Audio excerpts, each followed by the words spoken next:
Thank you, Chris. I had an email last Wednesday. I thought I turned on. I'm on. I'm on. Oh, would you bring me my talk? I mean, I could wing it, but wing it. I actually, before I went to bed, and it was late Wednesday night, I thought I should check my emails. And there was one from Vita, who was scheduled to do music today, saying, I got called in for Menopause and Musical Sunday. I can't go. And Beth, who always subs for her, Beth is on a cruise. So I got on my email then, and I emailed Chris. Thank you so much. Thank you, Liz.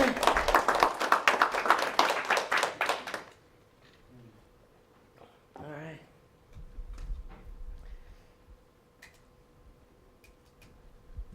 Have you ever felt so alive you're about to explode? Yes. Were there possibilities of what you could do? Huh? Have you ever felt that inner glow of oneness that creates in you that sense of being one with God, as God, everything God in this world? Ever? Yeah. Sometimes? Yes? And if it hasn't happened to you, would you like it to? Yeah. We all have fire within. Each one of us. And yet there's so many times we don't ignite that spark so that the fire erupts and shows up in the world. And I'm sure every one of you knows more than one person. I bet you know a lot of people that have never ignited that initial spark. But they have allowed themselves to stay at a lower vibration in this world. And all the dreams that they might have, they've let them remain buried. Buried in a world of shoulds, ought to, can't. And of course, who do you think you are that you think you can do that? Ever been said to you what you should do, ought to do, ought not to do, what you can and cannot do? And yet each one of you has this divine spark within. All you need to do is light it. And then watch out. And it might be scary at first to other people and to you if you're not accustomed to it. I had a friend in Phoenix one time, and I'd go up to her and start talking, and I'd find myself stepping back because her light was just too bright. And my vibration was such that I needed some space because that was scary. And I remember she was sharing with a friend that she was going to be speaking with a group, and she was concerned that her energy might be too much for the group. And so her friend said to her, well, if they can't stand the brightness that you are, let them wear sunglasses. So I'm inviting you all to be that divine spark and have that fire that glows so brightly that some people are going to have to wear sunglasses around you. But as you shine your light more and more brightly, instead of stepping away like I did with my friend, they're going to start basking in that higher vibration, and you're going to raise their vibration up. So that as with my friend, I was eventually able to stand very close, face to face, in that higher vibration because I was able to raise my vibration. That I didn't need sunglasses anymore.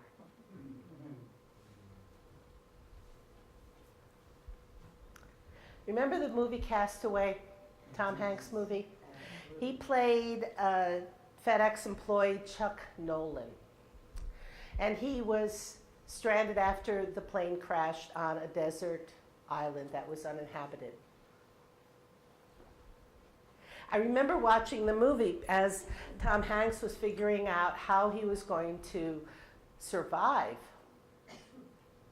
Now, he discovered water. That's one of the basic things we need. We can go forever almost without food, but we need to have water, correct? What's another need we have? Air, shelter, what else? Even before shelter. Sleep. Well, I'll tell you, I'll tell you. Just like I told Chuck Nolan. I'm sitting there watching this man trying to survive on the island. And I wanted to scream at the screen, fire! You need fire. Purify the water. Keep warm. Cook your food. You need fire. It took him a while in the movie to figure out that he had to create fire. Ever made a fire from scratch? Now, Tom Hanks, as he's going through all these boxes, he finds a pair of ice skates. And I believe he used the spark from the ice skate somehow, the runner, the blade. But you've seen in the movies, any Boy Scouts, Girl Scouts, where you've actually made a fire with no artificial light, or you're with a flint. I've never done it. I bring matches. But in creating a fire, what do you need first? Tinder. You need that spark. You need the spark, right? And you have the tinder that's there waiting for you. I've got this written out so I get it right. Yeah. You kindling. Yeah, you need to, anyway. You need Stuff to burn. You need. He needed to create a spark, and he needed to have some tinder that only needs a small spark to ignite. I Googled it. Oh gosh, I must feel better this week. Anyway, so he and that tinder is something that is malleable enough and open enough that it can receive the spark, so that the glow, the fire can begin, right? You don't take the flint and you try to do it on a full-blown log, do you? No. Ain't gonna work. No, you need that tinder first. Now the home fireplace I use newspaper, and out in the woods or so, it's finding dry grass or bark that's frayed at the edges. I love that because you get the edges of the bark, and then it moves to the bark itself. So you have the kindling, small dry twigs or the dry bark, and slowly you create this little fire, and then easily putting the larger twigs and branches in there until you can actually put a log on, and it's going to catch because you have developed such a strong base that it will catch fire. But first you have to start with what? You have to start with that spark. Yeah. What's interesting, so that's a metaphor, basically, developing that fire. If you were in the wilderness, I just taught you how to make a fire. Good luck. Okay. Yeah, and that's the spark that was placed in each one of us. In the first chapter of Genesis, what did God do when He created man? In its image and likeness, right? God created humankind, or God created man and woman in its own image. So that means that each one of us, each one of you, has that spark of divinity in you, right? Because God is what? The divine. And if you are created in the image and likeness of God, then you must have the divine in you. Got it? Got it. So it's puzzled me ever since I learned this, how anyone can teach that you were born in original sin.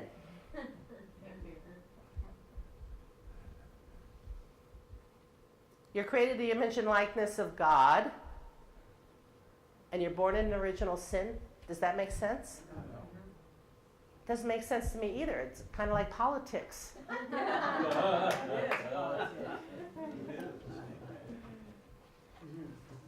Religious science founder Ernest Holmes wrote, "All the power and intelligence of the universe is already within, waiting to be utilized.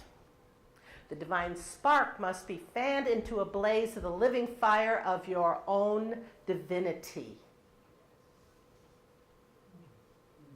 A divine spark. Now let's break this down. What exactly is divine?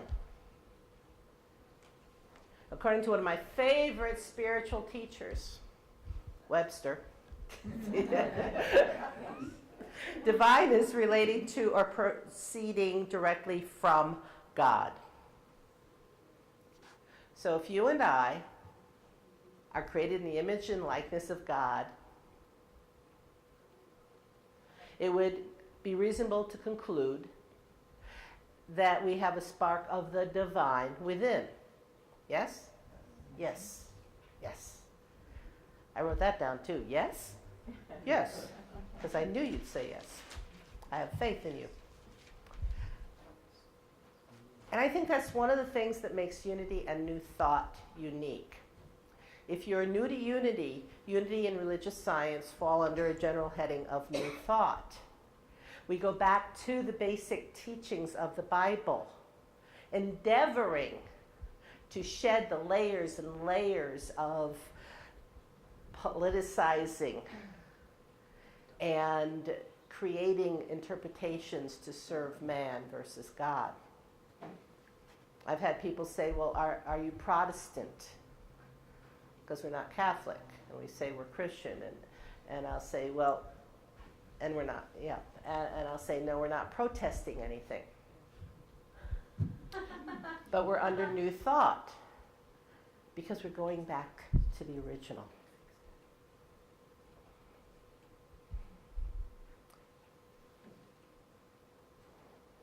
So we totally in New Thought believe in an awesome God that demonstrates through us.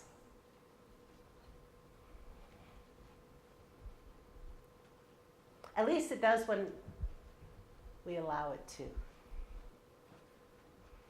Anybody put up resistance once in a while?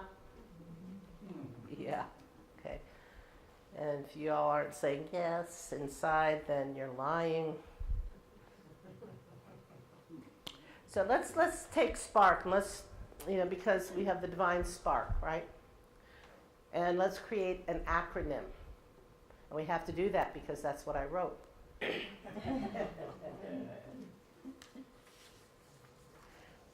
So what would the S stand for? What would be good for S? Spirit. Spirit. You read my script, good. Because we are ultimately spirit having a human experience. Wow. Try that on. Your spirit having a human experience. Not a human trying to become one with spirit. You are already spirit. demonstrating as human. When I first heard that,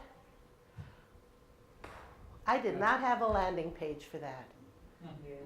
Because I was still in the, sinful creature mentality. And that lower vibration. Because I had forgotten that I was the true essence of spirit demonstrating in the world. And once you get that, there's no going back. In Job, we read, "The Spirit of God has made me, and the breath of the Almighty gives me life." So the Spirit of God has made me, and the breath of the Almighty gives me life. So spirit is the activity of God moving in the universe and in your life. And revisiting my friend Webster. The word spirit means life or living substance considered independently of corporeal existence. Corporeal is a beautiful word which means your physical existence.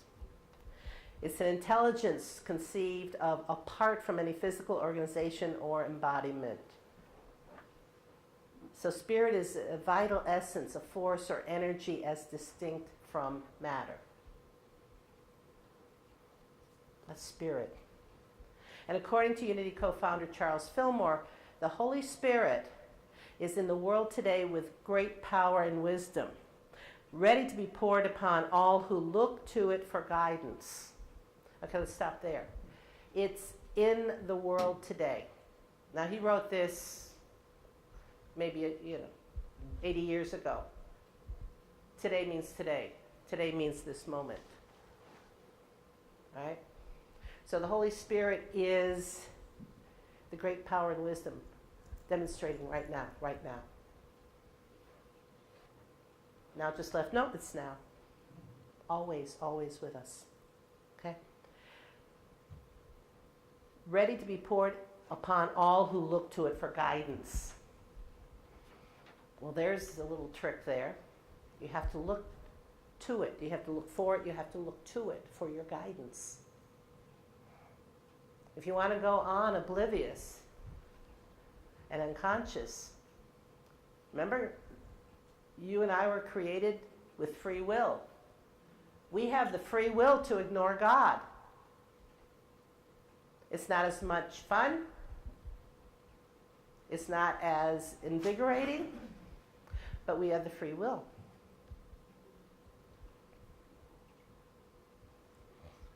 So to look to the Holy Spirit, to look to God for guidance. And Spirit's mission is to bring all men into communion with God, to guide men and women, in order that they will not mistake the way into the light. So it's there to guide you and me. So are you coming into communion with God? Are you looking to God for guidance? Or are you trying to do it on your own? I have a tendency to try to do things on my own. But stop laughing on my board. They're going.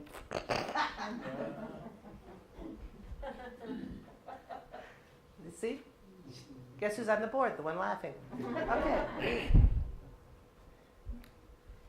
And it's so much easier when I ask for help. And when I allow people to support me. And look to God for guidance. A unique thing for a minister to do. All right. So it's really, where's God? God's within. Spirit. That spark begins with spirit. Fillmore also says God is spirit, and spirit is located and appears wherever it is recognized by an intelligent entity. Are you an intelligent entity? Some days, yeah.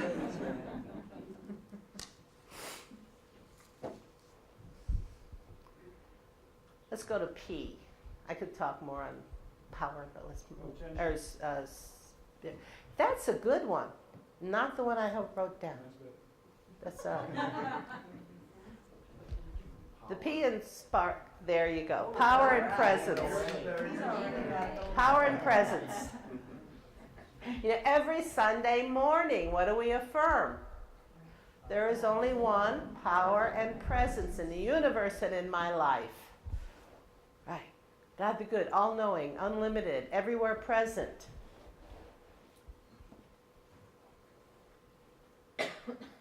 Do you really listen to those words? Do you internalize them?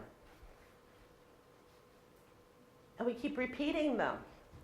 So even if you are just saying them rote, you're being programmed. There's someone here Wednesday night who doesn't come to church, and he said, I don't go to church anymore because those ministers all have ulterior motives. He didn't know I was the minister.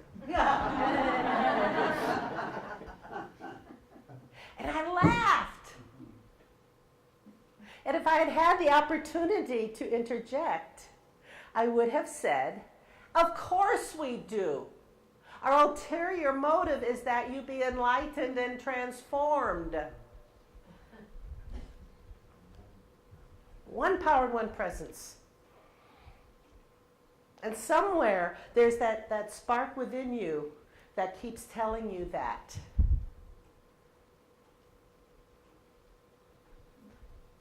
Think about it. How amazing is it? One power, one presence. One.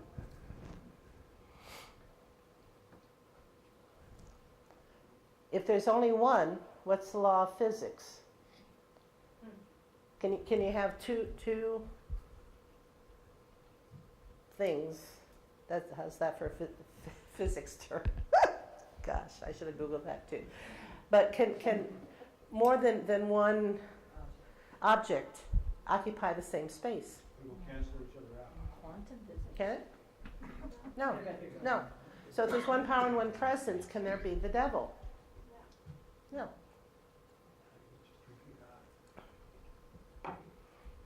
There cannot be the devil. There can be separation from God. There can be, covering that spark, that light within you. But there's no devil. When we get lost, we try to label it something. And those older among you, before my time, I was watching it on TV. No. Remember Flip Wilson? Yeah. Geraldine? The devil made me do it. No. You just set aside your common sense. You set aside your understanding of God. And you decide to go down a certain path. And then because it didn't feel good or felt miserable, you label it the devil because then it puts it outside instead of looking inside. One power and one presence. That we call God, which is constantly wanting to express through you. Period. Then the A. Oh, there's so many A's I could have used. This one I used. Awesome. Yeah. And awesome means inspiring and amazing, over the top great, even a little fearsome because of its greatness. When they talk in the Bible about fearing God, they're not saying people are afraid of God. They're saying that they are in awe of God. So when you read that, in some of the translations, and you see fear, put awe. Got it? Yeah, be smart.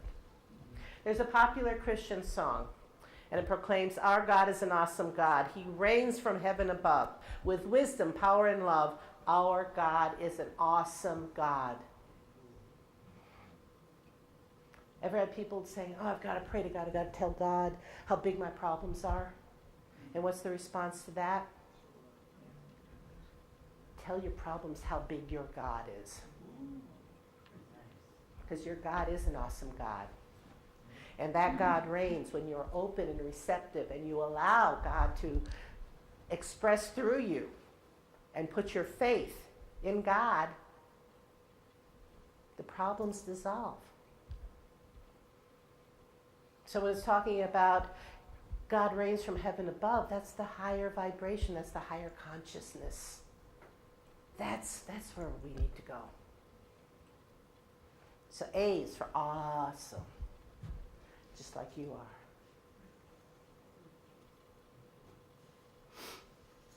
Next is R. It's for reflection and release. Now we reflect through prayer and meditation so we can unite with God. We release blockages to that communion with God. One of the most powerful ways to release those blockages, not only to our personal intimate relationship with God, but our personal intimate relationship with each other and with life, is what? It's the F word. Forgive. Forgive. We must forgive. We must forgive ourselves. We must forgive others. And as we do that forgiveness work, releasing on how we think things ought to be, and loving life as it is right now, we release that resistance. And we open that awesomeness of God. So that spark can light within us. And you know, when we're in a place of unforgiveness, and I have a couple of places that I'm still doing the forgiveness work, and I look in the mirror and I'm going, what is your problem? Excuse me. What is your problem? I'm looking at this person who's, what is your problem? It's a decision. That's all forgiveness is. It's a decision. You can decide to forgive. You can decide not to give. There really isn't any in between. When I realized that, I said, okay, I've decided to forgive. Release. It does no one any good. Open yourself, release, and reflect on how amazing you truly are, how awesome you are as that demonstration of God in this world. Cardinal Francis Spellman once said, pray as if everything depended on God, but work as if everything depended on you. Pray as if everything depended on God, but work as if everything depended on you. Which brings us to our last letter of spark, the K. Kindness, that's a good one. Not the one I use, but that's a good one. If I ever give this one again, knowledge, that's also an excellent one. Now, it's like the fifth principle for unity. Only because it's a K, in this case, you're waiting. Kick it into gear. Or kick it into high gear. You need to integrate God into every aspect of your life and then demonstrate. We are here interacting with each other because that's how we choose to demonstrate God, correct? Yes. Otherwise, we would be hiding out in a cave.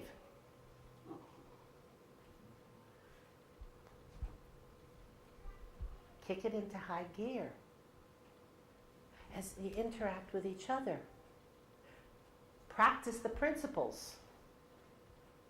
So that's the fifth principle with unity. Our 5 beliefs, and the last one is it's not enough to believe these principles, you have to act upon them. So kick it into gear. Pay attention to every thought, every word, and every action. Be very precise with your words.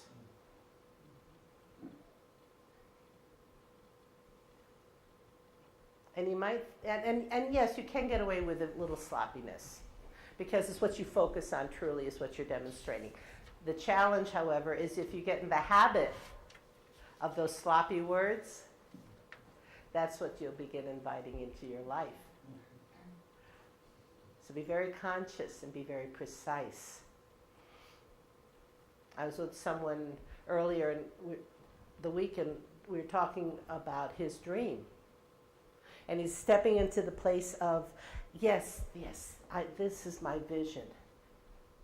And I invited him to write down a future memory. And as he's talking through it, he said, well, all I want is that I be able to cover my bills. What's wrong with that statement? He's limiting himself. I said, stop it! In my most spiritual, ministerial way. I said, because if that's what you put out to the universe, that's exactly what you'll get. Wouldn't you prefer that you have abundance, so that you have retirement, so that you can send your daughter to college fully paid, so that you can go on any vacation that you like, that you can expand your business if you want? And he goes, well, yeah. I said, then that's the language you need to focus on. Kick it into gear and commit to it. Commit to it as if it's already happened. Remember my favorite quote, and I'll read this. I see we're at the 11. I heard there's a church where the leader speaks for sometimes an hour and a half. I won't do that. We'll just get close to it. Yes. One of my favorite quotations by W.H. Murray in his book, The Scottish Himalayan Expedition. And he wrote, until one is committed, there is hesitancy, the chance to draw back, always ineffectiveness. Concerning all acts of initiative and creation, there is one elementary truth, the ignorance of which kills countless ideas and splendid plans. That the moment one definitely commits oneself, then providence moves too. A whole stream of events issues from the decision, raising in one's favor all manner of unforeseen incidents, meetings, and material assistance, which no man could have dreamt would have come his way. And he ends with a quotation from Goethe. Whatever you can do or dream you can, begin it. Boldness has genius, power, and magic in it. You each have the divine spark within you. And you have each done that initial work. You wouldn't be here otherwise. Because you wouldn't be able to stand the light. The vibration would be too high for you. I mean, that's the truth. You're a high vibration group.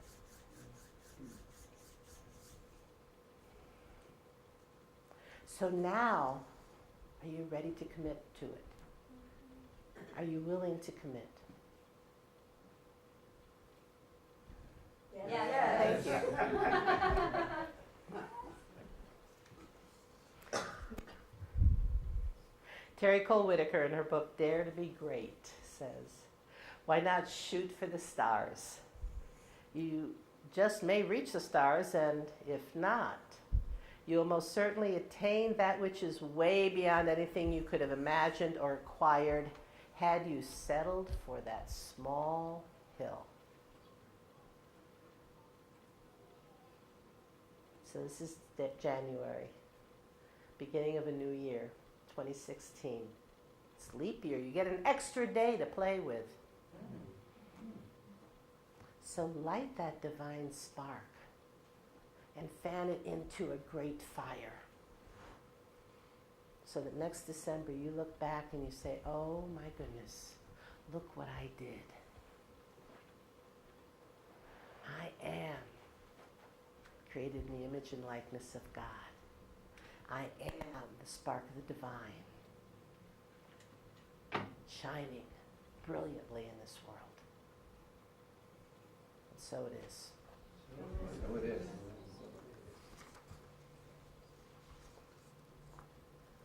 So let's just take a couple moments. Let's reflect back to our daily word today, the divine spark. I invite you to close your eyes.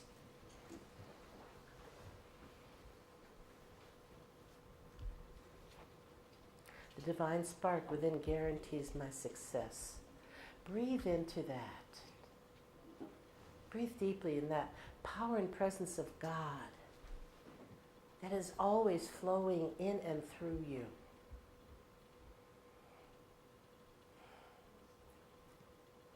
The Apostle Paul said to pray without ceasing.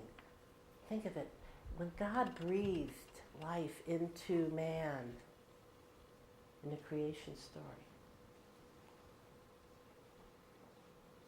would that not be a prayer? So that every breath is God. Every breath is a prayer. Just be peaceful with that for a moment. And affirm to yourself, I am the divine spark.